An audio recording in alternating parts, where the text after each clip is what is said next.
Pokemon, the highest grossing franchise in the world.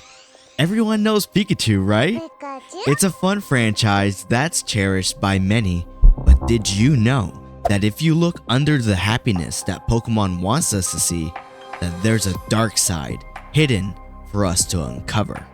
Something canon to the series is that some Pokemon have the creepiest Pokedex entries, and there's ghosts haunting the places and scary stories hidden throughout the game itself. A lot of these things about Pokemon inspired really scary stories that kept a lot of us up at night, including myself, and that's what we're talking about today. Today, my good pal Wowman and I will discuss the scariest Pokemon creepypastas that once haunted us. Are you ready? Let's get right into it.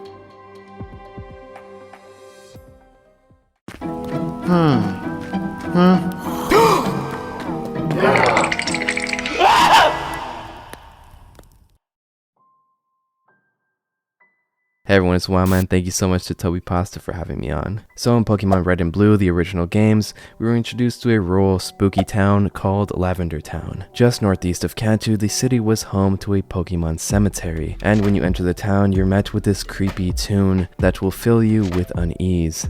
Give it a listen.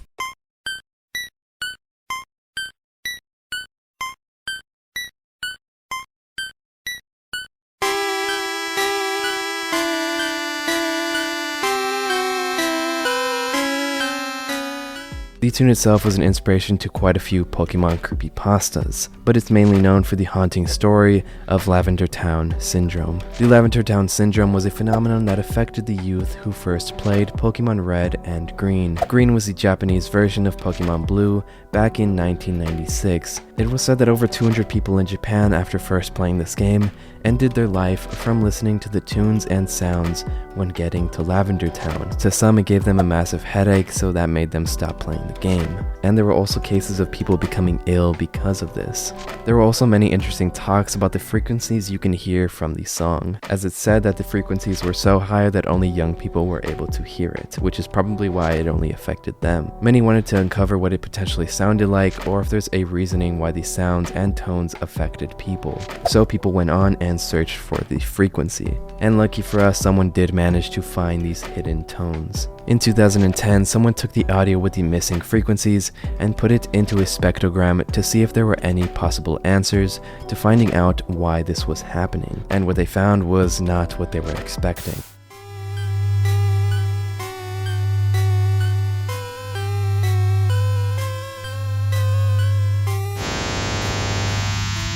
In the spectrogram, they found a few unknowns, Pokemon that are in shapes of the alphabet, and the unknowns spelt out a very chilling phrase. It said, "Leave now."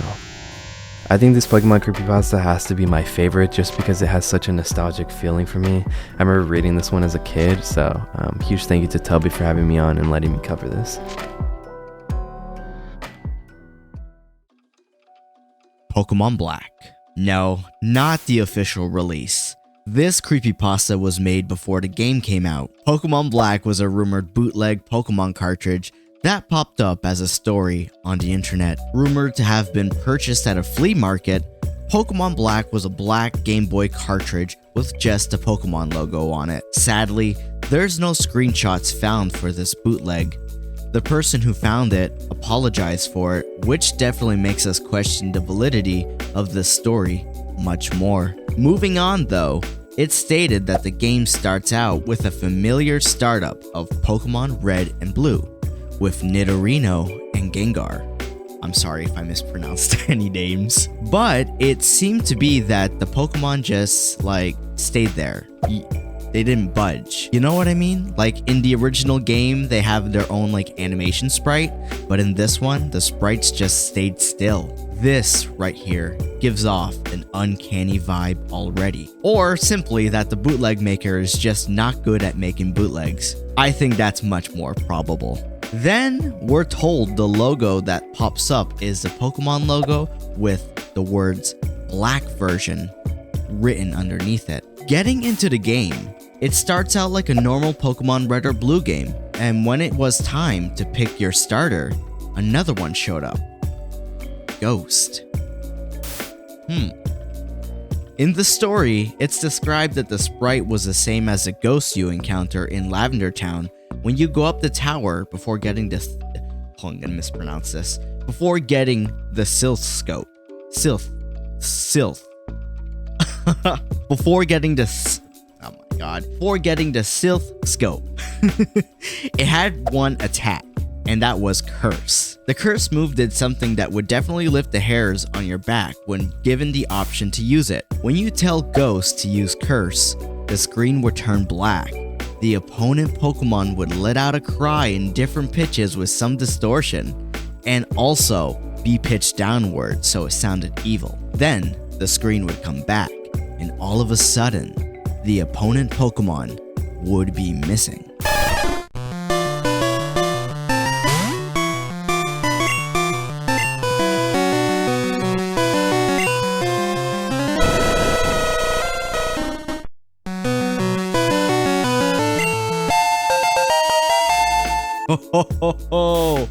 That is spooky right there. Imagine losing your precious Pokemon to a ghost. That's dark. That's dark. What happened? You might have asked yourself. Did this ghost Pokemon banish the opponent Pokemon to the Shadow Realm? Quite possibly. The user found this could have possibly been the gimmick of the bootleg. After playing through the game and beating the Elite Four and going through the Pokemon Hall of Fame, something different from Pokemon Red and Blue would occur. The screen would turn black with a text box saying, "Many years later," and then you'd be transported to Lavender Town, specifically in the tower. You'd see an old man walking around. What the user discovered is that this old man represented your character that you played in the game. You were able to move this character, but it was much slower and you didn't have access to your Pokemon. I would assume it's kind of like how when you use Surf in Pokemon Diamond and Pearl, how slow that was. That was way too slow. Comment if you remember that. You were able to move this character, but it was much slower and you didn't have access to your Pokemon.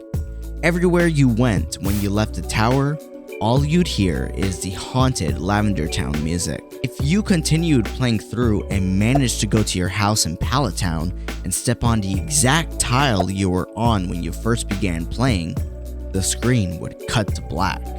Now, if I actually spent the time and did that and that happened, that's a whole big jump scare right there for me. It would then show all the Pokemon you used the Curse Pokemon move on. After a bit of Pokemon that goes through, you then see people instead of Pokemon. The music is getting more distorted and it's pitching down once again. It's really getting very strange.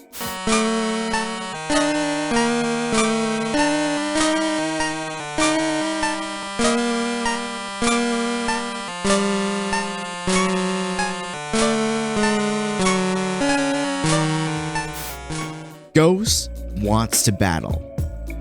Huh? Does our ghost Pokemon we chose want to battle us? Yes, that's exactly what's happening. We can't escape. We can't use any Pokemon. All we can do is fight by ourselves. Gotta use our fists. Doing so causes us to use the move Struggle, which makes us get hit with recoil. Not good. This is not good. This means we're inflicting damage on ourselves. Ghost does nothing though. No attack. Nothing at all. All you see is that Ghost responds with ... until you reach the end of your HP. Then Ghost uses Curse on you. Boom. The screen is black for the last time. You couldn't get past this no matter how much you try. You are stuck. The only thing you can do after this is to restart your Game Boy. Once you restart your Game Boy, it introduces you to the new game screen, just like if you've never even played it to begin with. It deleted your file. And that was Pokemon Black. It's a very spooky story indeed, and you might have guessed this was one of the well-known creepypastas from back in the day. The story was quite spooky, but it led me to an unfulfilled ending. It might have done the same for you. It just deletes your game? Come on now. What was the point of going through all of this? Oh well. Luckily, we are able to experience it ourselves if we dare, if we want to waste our time going through it.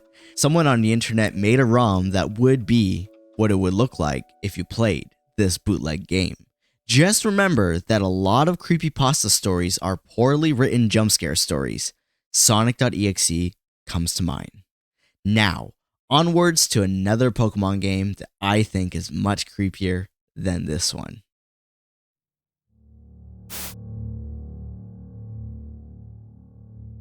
Alright, let's get into this third creepypasta because I forgot to film this one, so I'm doing it again. Pokemon Buried Alive, also known as the Berryman script, was once believed to what would have been found in the final story of the Pokemon Lavender Tower. The Berryman script was said to have been the final boss in the tower. You'd have to battle this uncanny looking person who looks like he's been in the tower way past his lifetime. You press the item where the Marowak fossil was, the Berryman says that he's lonely and he's hoping you join him. We're thrown into battle with him and you can see him in all of his glory, a thing of pure nightmares. A Berryman has two Pokemon, a Muk and a Gengar, which perfectly matches his spooky vibes. And then he summons a white hand, and that itself is a thing of nightmares as well. According to the written entry, it states that there was nothing made for you if you defeated the Berryman, so if you did, the game would just freeze. But on the contrary, if he were to have defeated you, something you wouldn't have expected would happen. If the Berryman defeats you, he says the following phrase: "Finally, fresh meat," with strings of text that are incomprehensible. But then what you'll see next is truly horrific.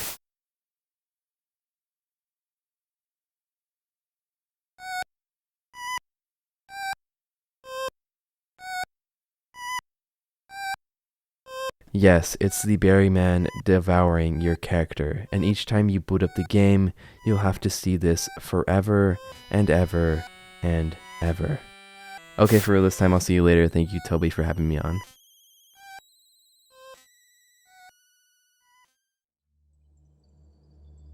Pokemon Strangled Red. This one is a long one, but I'm gonna cut it short because it just goes on forever. Pokemon Strangled Red is a story about someone finding a hacked copy of Pokemon Red in their neighbor's garbage can. They asked the neighbors if they could have the game, and they said yes. It's like every Pokemon or video game creepypasta, but yeah, let's keep going. They rushed home and examined their new game and noticed that there's an odd scratch mark on the cartridge's label. It was on the neck of Charizard. They were then a bit disappointed, but realized that it had no monetary value, so they brushed it off. They decide to start up the game, and that's when they notice the title screen says Pokemon Strangled Red instead of Pokemon Red, which got them more engaged with this hack. The curiosity got the best of them, and they went all in on this game. They did nothing else but play this. When they pressed start, the game didn't make the noise Charizard normally did in the regular copy. Instead, it was silent. It then loaded the menu screen and it said continue.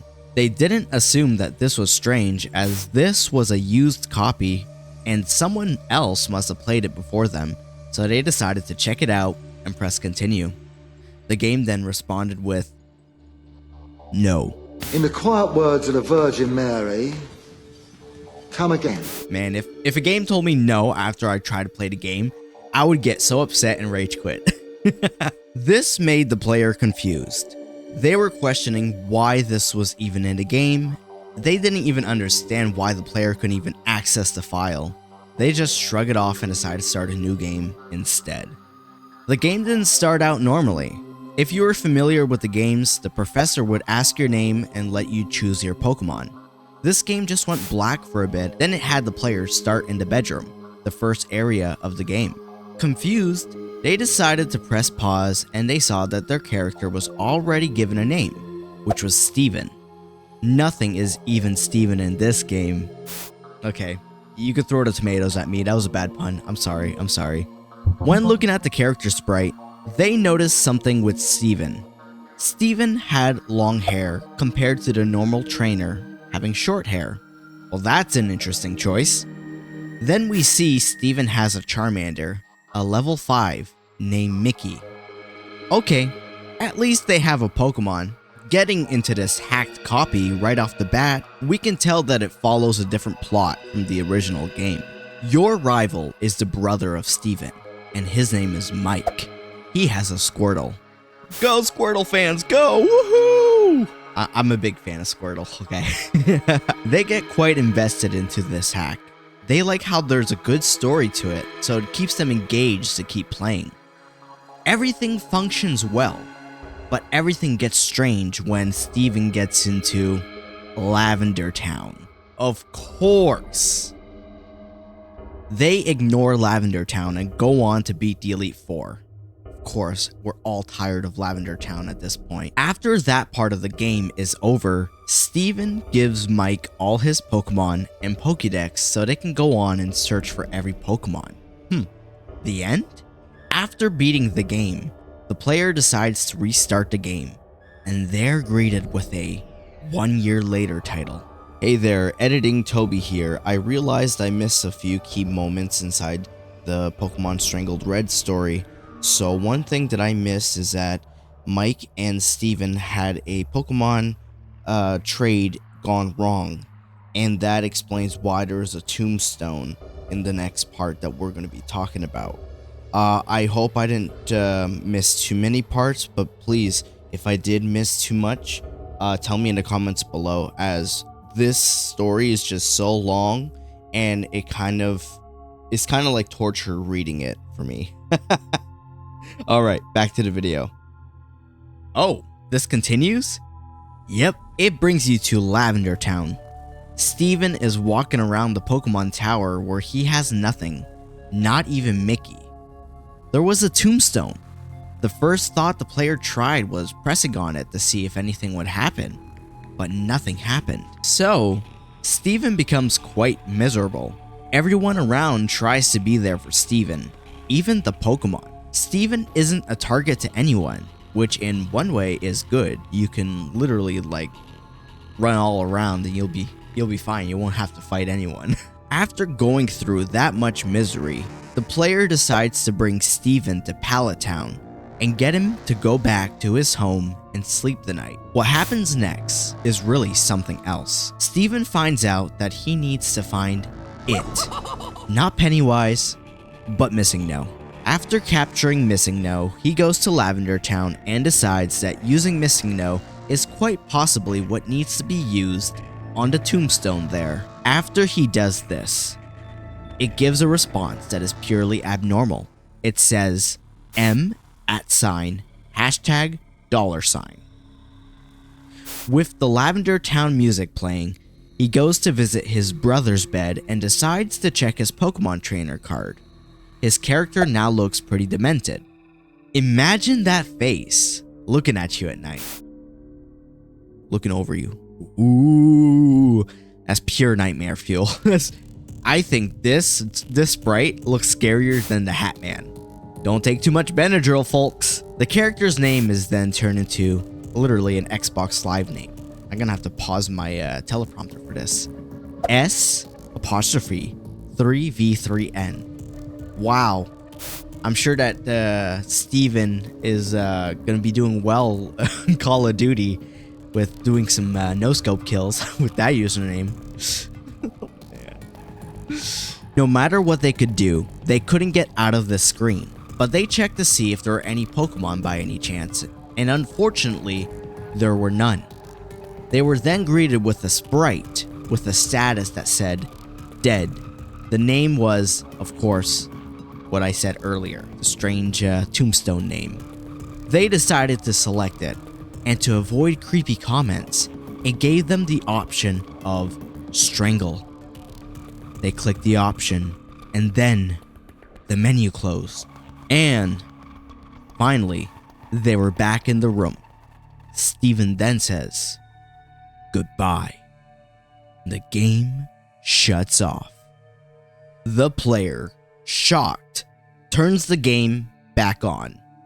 They are now welcomed with a screen of the messed up version of Steven and Charizard, and they go back to the game. All it shows now is the screen of Pallet Town as an overview. No music, no nothing. Just pure static. The screen then fades to white. They tried to press continue after this, and it gives them this answer. No. Are you kidding me? Yeah, that was Pokemon Strangled Red. Thanks so much to Wowman for joining me in this fun look back at scary Pokemon creepypasta stories. If you'd like to watch more videos around creepypastas, I made a video about 3 creepypastas with bad reputations. Or if you'd like to hear about the history of the infamous creepypasta called Zalgo, I also have that too. Alright, see you next time.